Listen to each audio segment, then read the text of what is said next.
Ancient Sparta had its own way of speaking Greek. They needed it for all their gruff one-liners. But history pushed them aside as a common dialect spearheaded by Athens swept the Greek world. Yet I'm told there are small pockets in the south of Greece where people still cling to the old words, the last remnant of the Spartan tongue. A schoolmaster leads his young students up the hillsides around Leonidio. Cassette recorders in hand, they're on a self-appointed mission to capture the words of their elders, who speak a Greek very different from the rest of Greece. These aging villagers are among the few left who know it.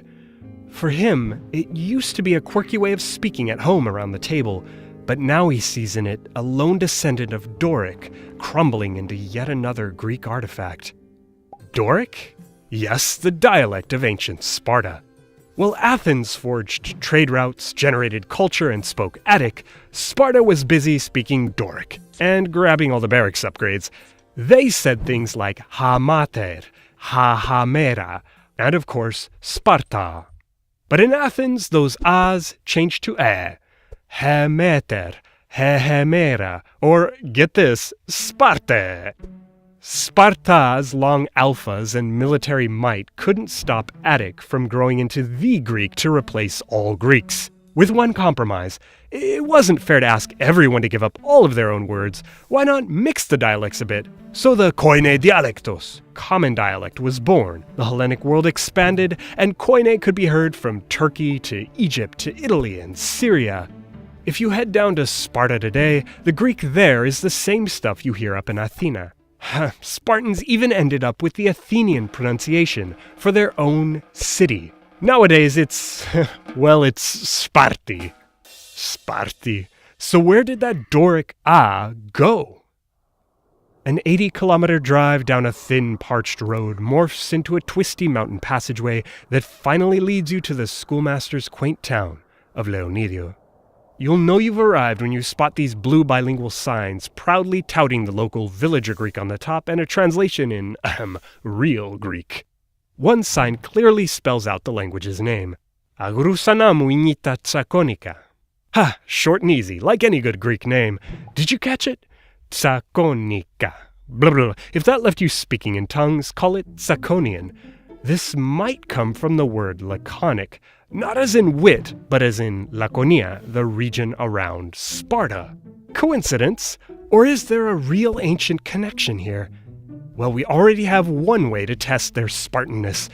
Do they preserve that Doric alpha where Athenians say ita? Listening intently to the children's cassettes, one by one the answers turn up. They say mati. They say amera.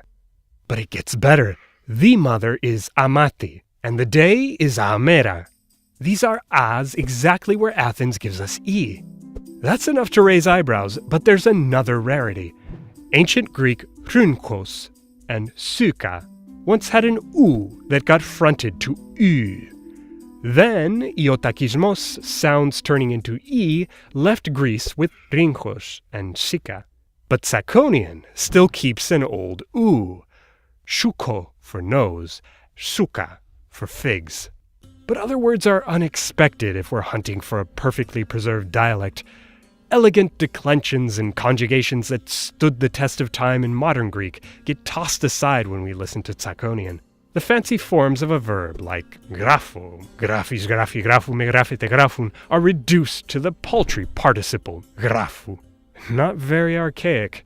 Neither is the way they sometimes say their Ks. Fig and figs are suko and suka. But now insert che, and.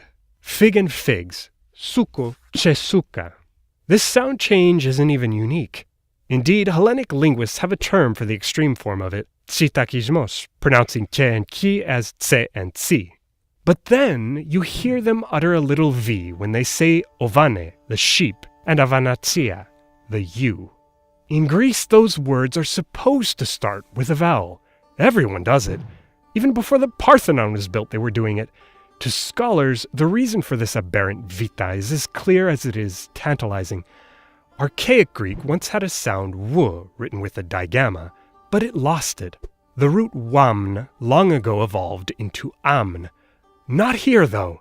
Here, these sheeps and ewes still start with a very archaic consonant, now pronounced v. The pieces, the artifacts, the innovations fit. This is a descendant of Doric, but it's not frozen in time, it's living, it's productive, and it's so distinct that linguists classify it as a separate language. What would it be like if the dialect of the Spartans survived and evolved on its own until today? Like Laconica.